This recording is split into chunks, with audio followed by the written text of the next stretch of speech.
What's up guys, welcome back to the channel. If you're looking to take your video quality up a notch, one of the best ways to do this is focus on shooting stable, high quality footage. One of the easiest ways to get that stable footage is to use a gimbal. The Ronin S is the newest single-handed gimbal from DJI. So I want to give you guys a few tips on using this gimbal, some great settings, and just my overall thoughts on it. So let's check it out now.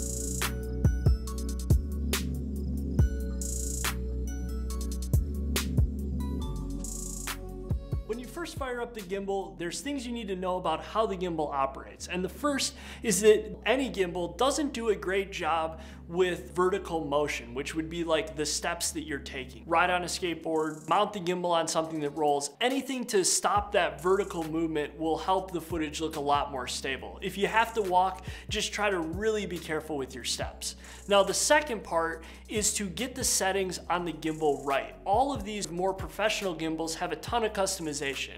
And the option that I would go to right off the bat is the smooth track option. What smooth track allows you to do is to move the gimbal with your hand, not using the joystick, and the gimbal will respond to kind of your input and the way you're moving. This can create a lot more natural movements than trying to do that with the thumbstick, which can really be tricky and take a ton of practice. Now, using smooth track, you're gonna wanna make sure the toggle is checked, and then also check the push pan, which just allows you to, with your hand, basically push the gimbal. But then as far as speed, you're gonna wanna go to low, and that creates sort of the subtle slow motion movement. And then with deadband, you wanna go to medium. And the reason deadband is important is it basically defines how much movement is the threshold to define an input to the gimbal itself. With the deadband on high, you can make huge movements on the gimbal and it won't basically register any sort of motion. But when it's on more sensitive,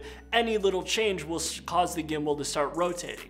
Now for pan, I think medium's the best setting, but when you go to tilt, I like to set the deadband high because I don't really want it registering any sort of up and down tilt when I'm shooting most of the footage and the style that I shoot. I also keep the smooth track off when it comes to roll and the push roll off as well, because rarely when I'm shooting do I want any sort of roll in the footage. I find this to be a great way for kind of walking, tracking shots to look really natural and high quality, and it makes the gimbal pretty easy to control. If you want those sort of fast whip pans and a more mechanical and robotic movement, that can also be really cool in the right scenario. And for that, you just want to enable sport mode, and you can use the joystick, or you can go into the create part of the app and sort of pre-plan these motions using the track feature. And that's really cool, where you basically get a graph of the space and you can lay out a bunch of different movements, hit start, and the Ronin will track to all those different things. If you want to use the thumbstick, my only recommendation would be move the max speed down and make sure the smoothing is high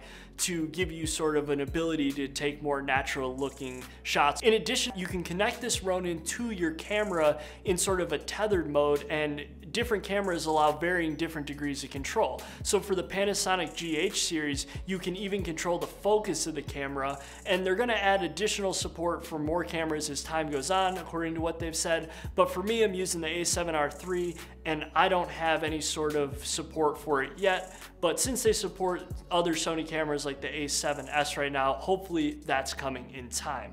But overall, using this gimbal is a really cool experience. It's no doubt a professional product. I really like it, and I think it's gonna be helpful in creating a lot of different shots and making more complex and difficult shots easy, where in the past they required a lot of setup and were kind of difficult for me to do. Now, if you have your own settings that you think work really well and I didn't cover them, or you have any questions about the setup that I have it on now, leave those in the comments and I'll be happy to answer whatever I can.